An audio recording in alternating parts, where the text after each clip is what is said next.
Hello mga lalabs! Alam nyo ba, nandito ako sa Hotel de Belle. Ito na ang design ngayon. Dati punong-puno ito ng mga Christmas light. Ayan, ayan, maliwanag na guys. Maliwanag na siya. So ito na ang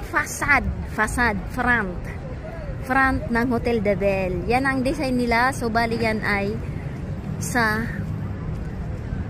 sa Olympics. Kasi dito gaganapin ang Olympics. So, yan na. Pinalitan na nila. Ganyan na ang design. So, wala na yung mga Christmas tree dito. Ayan na ang Hotel de Belle ngayon, guys. Hello, mga lalabs ni Lola.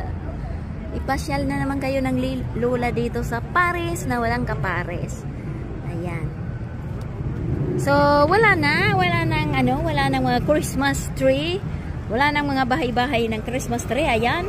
Maliwanag na.